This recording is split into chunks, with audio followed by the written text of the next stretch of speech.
My family stole what my grandfather left me. An Inheritance Theft Story, Part 1. For most of my life, I believed my family was the one place where I would never have to worry about protecting myself. I always thought the outside world was where people could disappoint you. Friends could leave, co-workers could betray your trust, and strangers could take advantage of you, but I believed family was different. I believed the people who shared your blood would always have your best interests in mind, even when things became difficult. It took me a long time to understand that sometimes the people closest to you are also the people who know exactly how to hurt you. My name is Ethan, and this is the story of how my own family tried to take something my grandfather specifically left for me, how they hid his final wishes because they wanted something different, and how a fight over an inheritance showed me the truth about the people I trusted most. My grandfather, Thomas, was the person who made my childhood feel special. My parents were not horrible people, but they were never the kind of parents who truly understood me. My father was always focused on work and providing for the family, but he rarely had conversations with me about how I felt or what I wanted in life. My mother cared about everyone getting along, but she avoided conflict so much that problems were usually ignored instead of actually solved. My grandfather was different. He paid attention. He noticed when I was quiet. He noticed when something bothered me. He noticed when I was excited about something and actually wanted to hear every detail. When I had a bad day, he never immediately told me what I should have done differently. He didn't lecture me or make me feel embarrassed for struggling. He simply listened and made me feel like my thoughts mattered. That was something I never forgot. Every Saturday morning, I would visit my grandfather's house. Most people would probably think we were just doing random projects together, but those weekends became some of the most important memories of my life. We spent hours in his garage repairing old radios, fixing furniture, organizing tools, and working on things that probably would have been easier to replace. But my grandfather didn't care about making things easier. He cared about teaching me patience. He cared about showing me that broken things could sometimes be repaired instead of thrown away. Looking back now, I realize those projects were never really about the objects themselves. They were about the time we spent together. My grandfather was not a wealthy man in the traditional sense. He didn't own expensive cars, designer clothes, or anything that would make people assume he had money. He lived simply. He bought his house when he was young, worked for decades to pay it off, and carefully saved whatever he could. The thing that made him successful wasn't that he earned a massive amount of money. It was that he understood how to manage what he had. He always told me, "Money is not about showing people what you own. Money is about creating freedom." At the time, I thought that was just something older people said. As I got older, I realized my grandfather was teaching me lessons that most people never learn. When I was 25 years old, I remember sitting on my grandfather's porch with him one afternoon. We were drinking coffee and looking out at his yard when he suddenly said something that caught me off guard. "One day, this place will belong to someone who understands what it means." I smiled and assumed he was talking about my father. "You mean Dad?" My grandfather looked toward the house for a moment before answering. "No, I mean someone who will take care of it." I didn't think much about that conversation at the time. I assumed he was just talking about the future. I had no idea that years later, those words would explain everything. When my grandfather passed away, it was one of the hardest experiences of my life. The funeral was filled with people sharing stories about him. Everyone talked about how generous he was, how many people he helped, and how much he meant to the family. And honestly, most of those stories were true. My grandfather really was a good man. However, during the weeks after the funeral, I started noticing something that bothered me. Some family members seemed more interested in what my grandfather left behind than in remembering the person he was. There were conversations about the house, questions about his savings, and people wondering who would receive certain belongings. I tried not to think too much about it. Everyone handles grief differently, and I didn't want to believe my family was already thinking about money while we were still mourning. A few weeks later, the family gathered for the reading of the will. My grandfather's lawyer explained everything carefully and went through his property, his savings, his personal belongings, and the items he wanted certain family members to receive. I wasn't expecting a huge inheritance. I wasn't sitting there hoping to become rich. The only thing I cared about was the workshop. That garage represented my entire childhood. It was where my grandfather taught me how to fix things. It was where we spent countless Saturdays together. It was where every tool, every scratch on the workbench, and every unfinished project reminded me of him. For years, my grandfather had told me that one day the workshop would be mine. So when the lawyer finished explaining the will, I was confused. The house was left to my father. The savings were divided among family members. The workshop was considered part of the property, which meant it would also go to my father. I remember sitting there quietly because I didn't want to create a scene. Maybe I misunderstood what my grandfather meant. Maybe there was another reason. Maybe things had changed. After everyone left, I approached my father. Did Grandpa change his mind about the workshop? My father looked at me. What are you talking about? He always told me I could have it. My father shrugged. Maybe you misunderstood him. Something about that answer immediately bothered me. It wasn't because he disagreed with me. It was because he sounded prepared. It sounded like he already had an answer ready before I even asked the question. Still, I walked away. I wanted to believe my father. Over the next few months, things started feeling different. Before my grandfather passed away, I could visit the house whenever I wanted. I could spend time in the garage, look through old projects, and remember the years I had spent there. Afterward, my father became much more protective of everything. Whenever I asked about my grandfather's tools, he changed the subject. One day, I asked if I could take a few older tools from the garage because I wanted to keep something that reminded me of him. My father immediately said, "Those are family items." I looked at him and said, "I am family." He didn't respond. That was the first time I seriously wondered if something was being hidden from me. A few weeks later, my aunt called me. Her voice sounded nervous. "Have you talked to your father about Grandpa's will?" I immediately felt uncomfortable. "Yes, why?" She paused for a moment before saying, "I don't think you know everything." I sat down. "What do you mean?" "I think you should talk to your grandfather's lawyer." The next morning, I scheduled a meeting. I brought the documents my father had given me, along with everything else I had regarding the inheritance. The lawyer looked through the paperwork carefully. Then he stopped. He looked at me and asked, "Where did you get this copy?" My father gave it to me. The lawyer became quiet. Then he said, "This is not the final version." I felt my stomach drop. "What do you mean?" He opened another file and placed it in front of me. "This is the updated version of your grandfather's will." Everything changed in that moment. My grandfather had updated his will 8 months before he passed away. In that version, the house was not simply given to my father.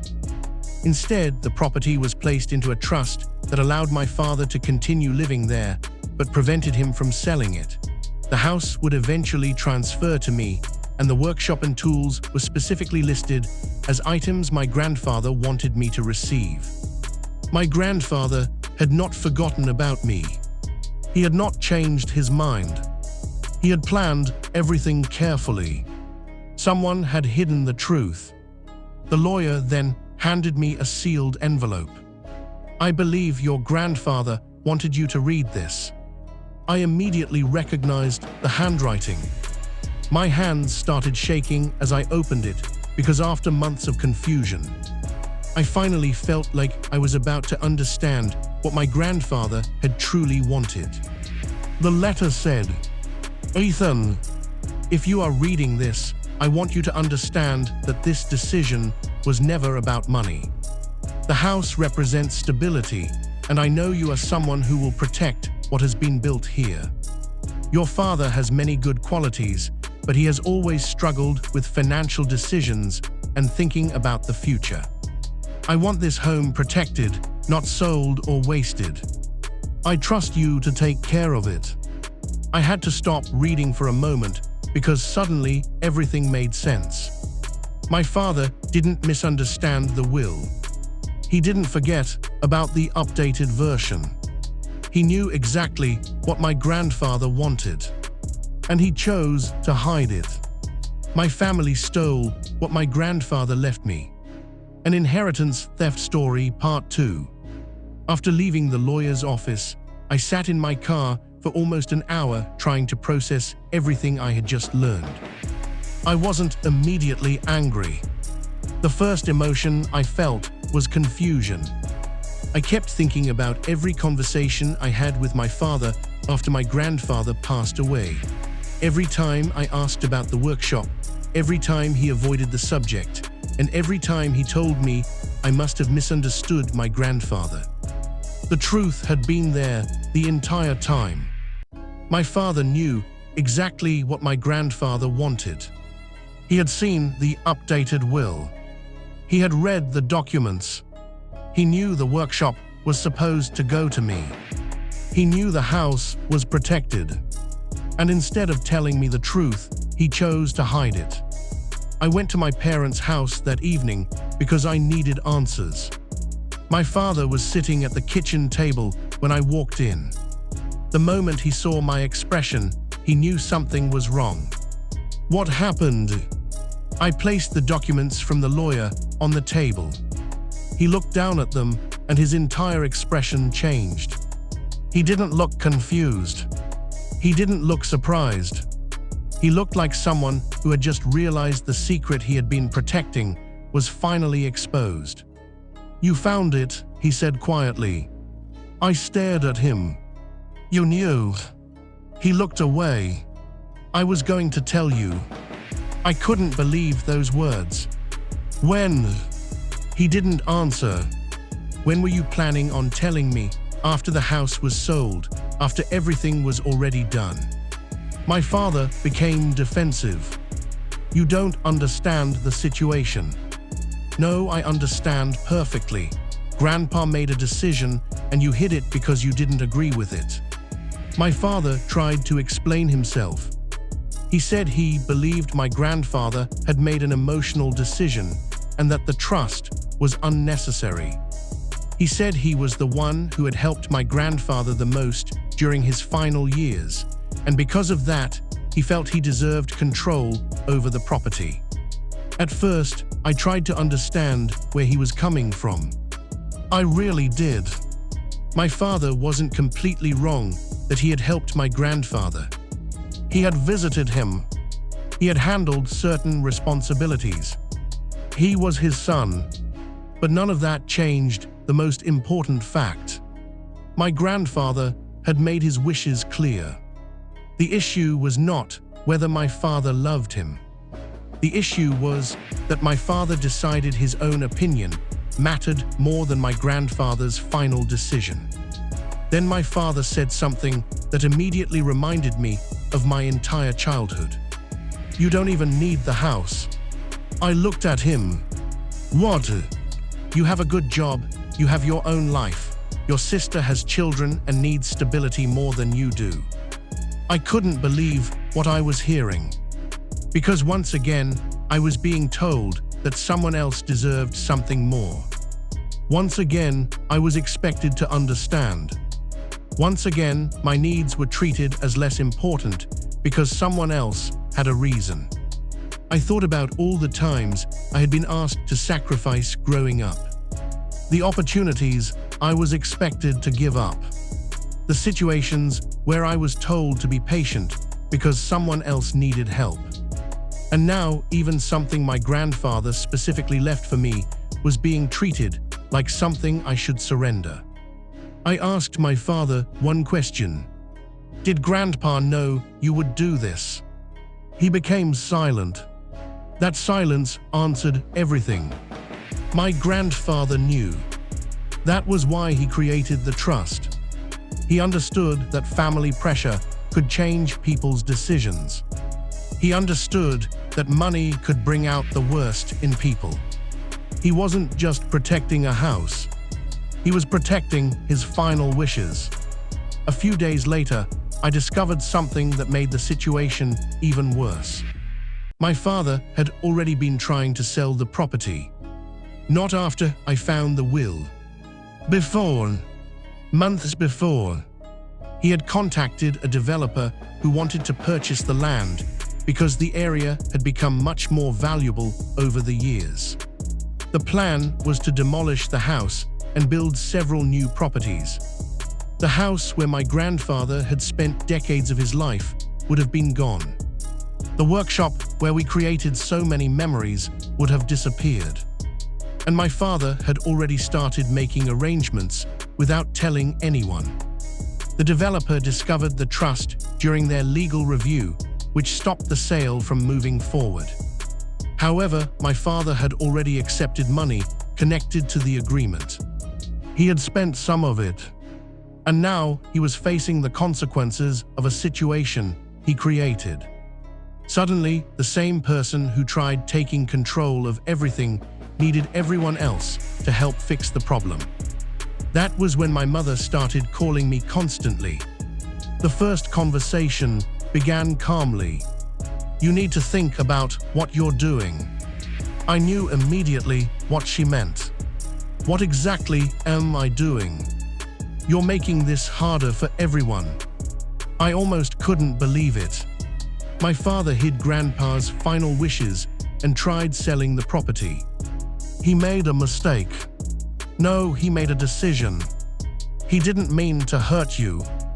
I paused before answering. Mom, he wasn't thinking about whether he would hurt me. He was thinking about whether he could get what he wanted.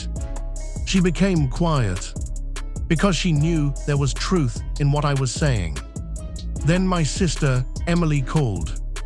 Our relationship had always been complicated. She wasn't a terrible person, but she had spent most of her life being protected from consequences. When she struggled financially, someone usually stepped in. When she made mistakes, someone usually found a reason to explain them. When she heard about the inheritance situation, she wasn't angry at my father. She was angry at me. You know, Grandpa wanted the family taken care of. I sat quietly for a moment. Did he tell you that? No, but I know him. Then you should know he wanted his wishes respected. She sighed. You are making this about money. That sentence frustrated me because it proved she still didn't understand. This was never about money. Grandpa could have left me nothing, and I still would have respected his decision. The problem is that Dad hid what Grandpa wanted because he wanted something else. She didn't have an answer. Eventually, other relatives became involved. My parents told their version of the story, and suddenly I became the person who was supposedly tearing the family apart. They told people that I was refusing to help keep the house. They told people that I was being selfish. They never mentioned that my father hid the updated will. They never mentioned that he attempted to sell the property. They only focused on the fact that I now had control over something valuable. I started receiving messages from relatives who barely knew the situation. Some tried to be understanding. Others were openly angry. My uncle called me one evening and said, "You need to think about what you're doing to this family." I asked him, "What am I doing?" "You're creating conflict." I couldn't believe it. I wasn't the person who hid legal documents. I wasn't the person who ignored my grandfather's wishes. I wasn't the person who tried selling something that wasn't fully mine. But somehow, I was the problem. During another meeting with the lawyer, we discovered one more thing. My father had not only hidden the updated will, he had also spent years telling relatives a different story about my grandfather's intentions. He told everyone that my grandfather wanted the property divided equally among the children. That wasn't true.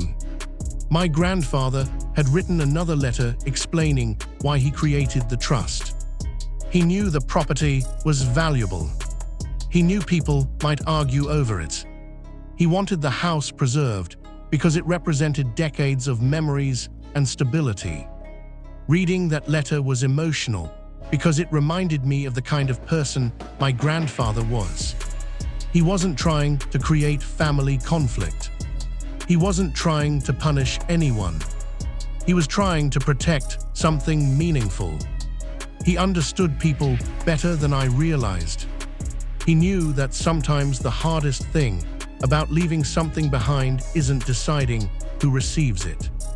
It's making sure the wrong person doesn't destroy it. Eventually, the legal process was completed, and the property was officially protected under the terms of my grandfather's wishes. I decided not to sell the house. A lot of people assumed I would because of how much money the property was worth. But money was never the reason I wanted it. The house was valuable because of what happened there. It was where my grandfather lived. It was where he taught me. It was where some of the happiest memories of my childhood were created. The first place I restored was the workshop. When I opened the garage door after everything was settled, I stood there for a long time. The workbench was still there.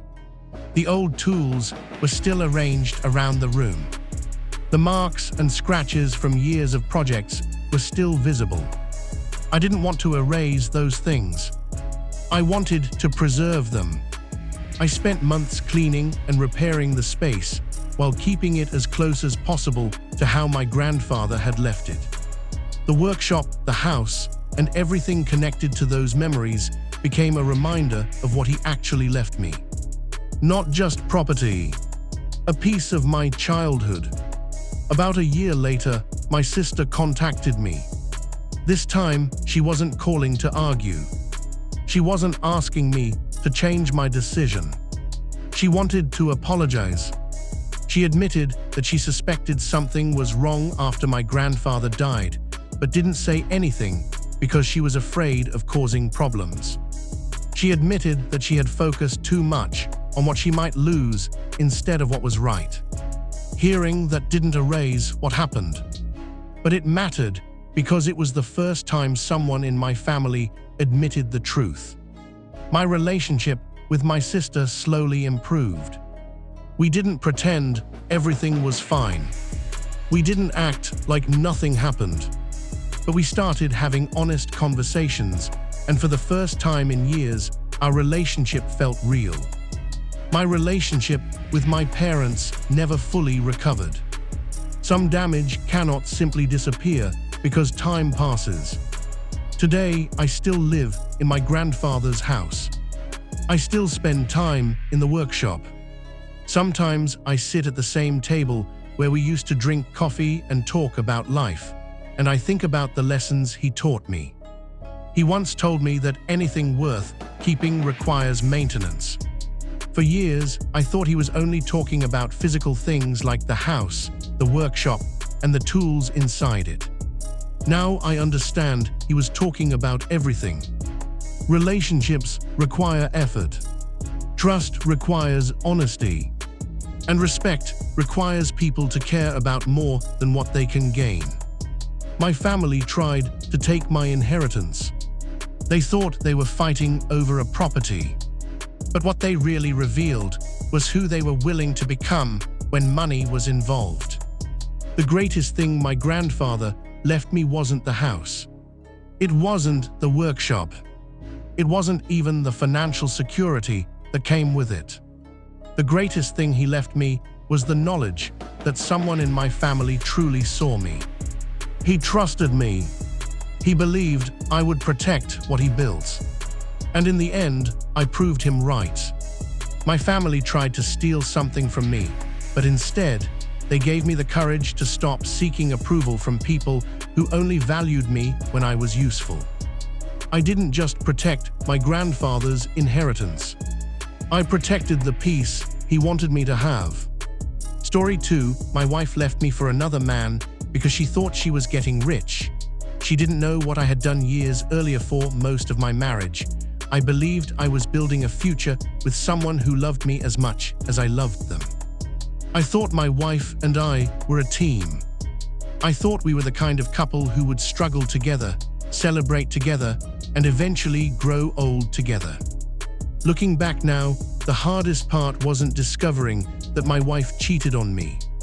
The hardest part was realizing that while I was building a life for both of us, she was quietly planning a life that didn't include me. My name is Michael, and this is the story of how my wife left me for another man because she thought she was about to get a massive financial payout, how she underestimated me completely, and how the person she left me for ended up being the biggest mistake she ever made.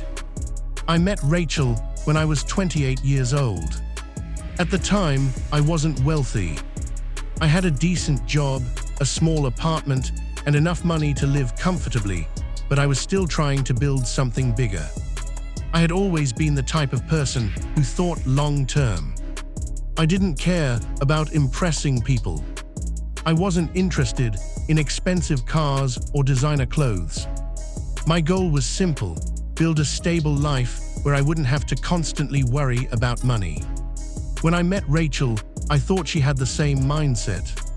She wasn't someone who seemed obsessed with money.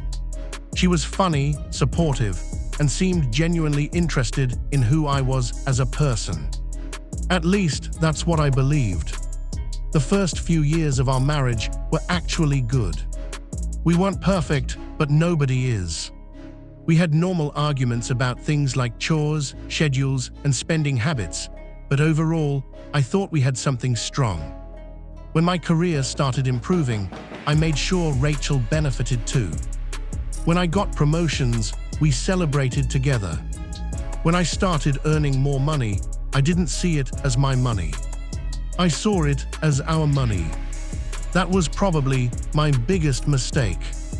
I trusted the idea of marriage more than I trusted the person I was married to. Over time, I became more successful. I started a side business that slowly grew into something much bigger than I expected. I didn't tell many people about it because I didn't want attention. I preferred quietly building something rather than constantly talking about what I was doing. Within a few years, that business became extremely profitable. Rachel knew we were doing well financially, but she didn't know the full extent of it. I kept some details private because I believed financial decisions should be made carefully. My mistake was assuming my wife respected that. The first signs that something was wrong were small. Rachel started becoming more interested in expensive things. At first, I didn't think much about it. People change. People develop new interests. But eventually, it became different. She started comparing our life to other people's lives. She would say things like, "Why don't we travel like they do? Why can't we have a bigger house? Your friend bought a luxury car, why are we still being careful?" I tried explaining that we were building long-term security. I told her that having money didn't mean we had to immediately spend it. She would usually agree, but I could tell she wasn't satisfied. Then she started spending more time away from home. She said she needed space. She said she wanted to focus on herself. Again, I didn't immediately assume the worst. I trusted her. That was something I would later regret. The person who made me suspicious wasn't actually Rachel. It was one of my friends. His name was David. One evening, he asked me, "Are you and Rachel okay?" I remember laughing. "Why?" He hesitated. "I don't know, she just seems different lately." I asked him what he meant. He didn't want to say at first. Eventually, he told me he had seen Rachel having dinner with another man. Not a co-worker, not a friend, someone she seemed very close with. I remember feeling my stomach drop. But even then, part of me defended her. I said, there has to be an explanation. Because admitting the truth meant accepting that the person I trusted most might be betraying me. A few weeks later, I found the proof. I wasn't looking for it. I wasn't trying to invade her privacy. I was checking our shared computer because I needed a document for our taxes. That was when I saw an email notification. At first, I ignored it. Then I noticed the name. A man named Jason. I opened the email, and what I found completely changed how I viewed my marriage. There were messages between them about their future together, conversations about leaving me, and discussions about how much money Rachel expected to receive after the divorce. They weren't just having an affair. They were planning. The part that hurt the most wasn't even the cheating. It was reading how they talked about me. Rachel wrote, "Michael won't fight it, he hates conflict." That sentence stayed in my mind. Because she was right. I didn't like conflict. I preferred solving problems calmly. But she confused kindness with weakness. She thought because I didn't scream, I didn't notice things. She thought because I trusted her, I was easy to manipulate. She was about to learn that those were two very different things. I kept reading, and eventually, I discovered something that made me realize how carefully they had planned everything. Rachel and Jason weren't just talking about being together. They were talking about money. They believed that after the divorce, Rachel would receive a large portion of my assets. They had already planned what they would do afterward. They wanted to buy a house together. They wanted to travel. They wanted to start a new life. The problem was, they had no idea what my actual financial situation was. And they had no idea what I had done years earlier to protect myself. My wife left me for another man because she thought she was getting rich. She didn't know what I had done years earlier, part 2. After finding out the truth, I spent a few days doing something that probably surprised a lot of people.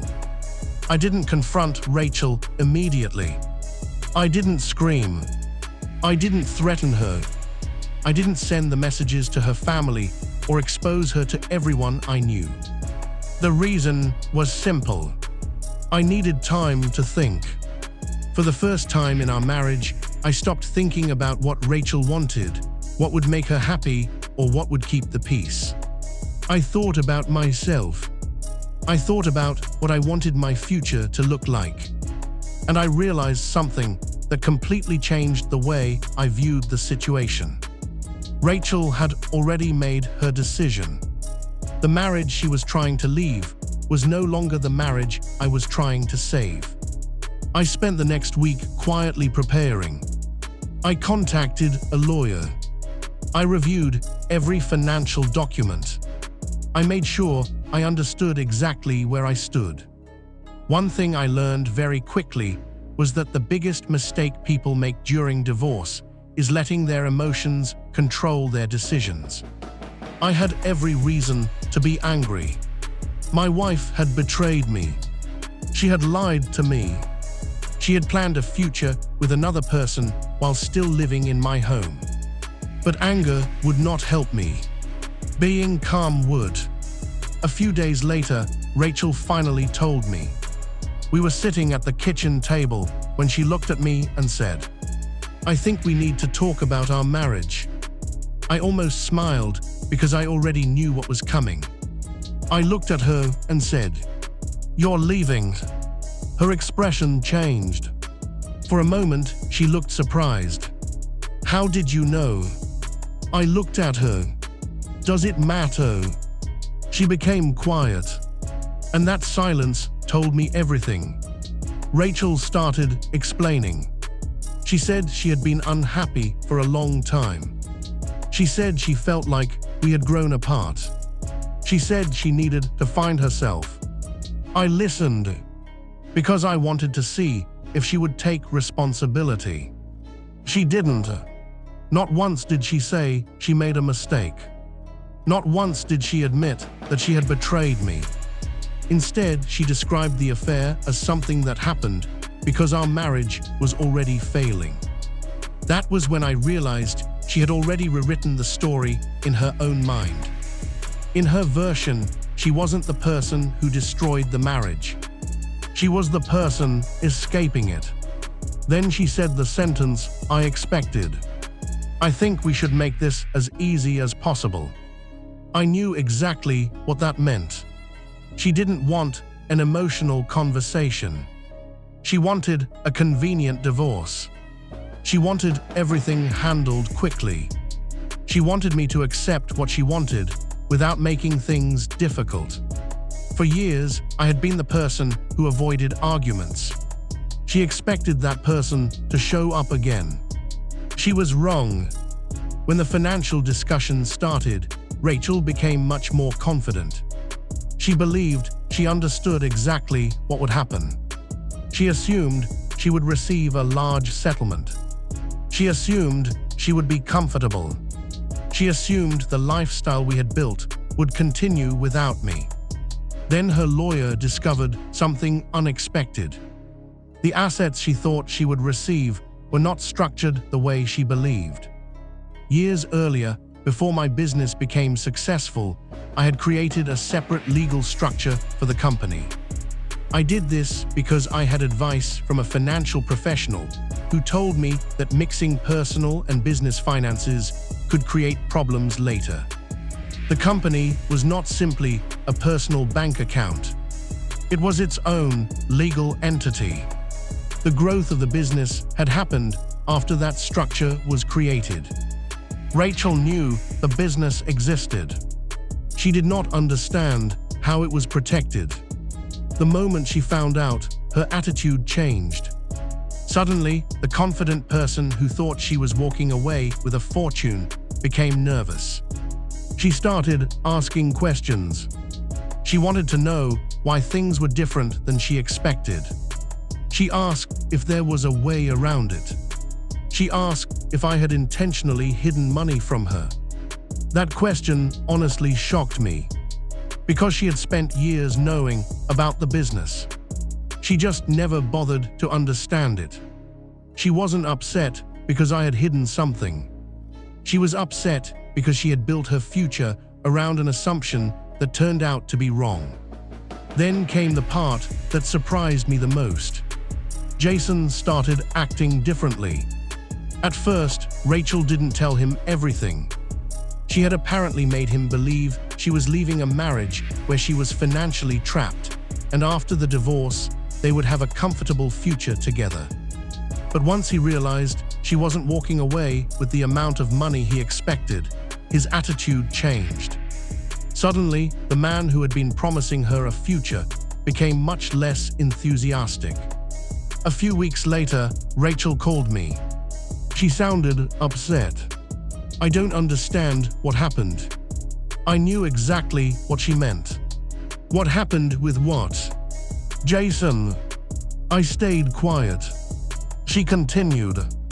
He isn't acting the same anymore. I almost felt sorry for her. Almost. Because she was finally experiencing what I had experienced. She was discovering that someone she trusted wasn't the person she thought they were. Eventually, the truth came out.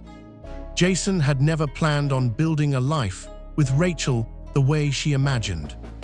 He liked the excitement. He liked the idea of being with someone new. He liked the fantasy. But when reality arrived, when there were actual consequences and financial struggles involved, he started pulling away. The relationship that Rachel destroyed our marriage for began falling apart almost immediately. Some people expected me to feel satisfied. They expected me to celebrate. They expected me to enjoy watching everything collapse. But honestly, I didn't feel happy. I felt disappointed. Because the person I had loved spent years making decisions that hurt everyone involved. The difference was that I no longer felt responsible for fixing her choices. The divorce was finalized several months later. Rachel moved out. She had to adjust to a completely different lifestyle. The house she thought she would keep was sold according to the agreement. The future she imagined with Jason disappeared. And for the first time in years, she had to face the consequences of her own decisions. A few months after the divorce, I received a message from her. She asked if we could talk. I agreed because I wanted closure. We met at a coffee shop. She looked different. Not physically, emotionally. She seemed like someone who had finally realized she had lost something valuable. She looked at me and said, "I made a mistake." I listened. Then she said something I never expected. "I thought you were holding me back." I asked, "Do you still think that?" She looked down. No, I didn't insult her.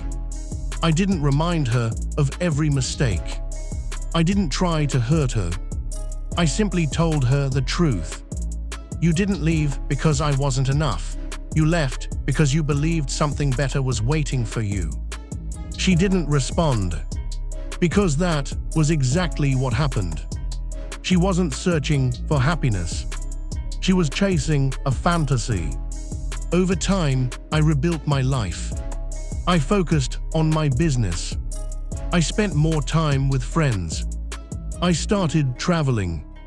I did things I had put aside because I was always focused on building a future for two people. And slowly, I realized something. The end of my marriage wasn't the thing that ruined my life. It was the thing that gave me my life back. People often think revenge means making someone suffer. They imagine revenge as destroying someone's reputation, taking everything from them, or making them regret what they did. But the best revenge is sometimes much quieter. The best revenge is moving forward. The best revenge is becoming happy without the person who hurt you. The best revenge is proving that they didn't break you. Today, I don't hate Rachel. I don't spend my time thinking about what she did. She made her choices. I made mine. The difference is that my choices built a life I am proud of. Her choices built a life she eventually had to accept. I lost a marriage, but I gained peace. I lost someone who didn't value me, but I found myself again. And in the end, the person who thought they were leaving me behind was actually the person who gave me the freedom to finally move forward.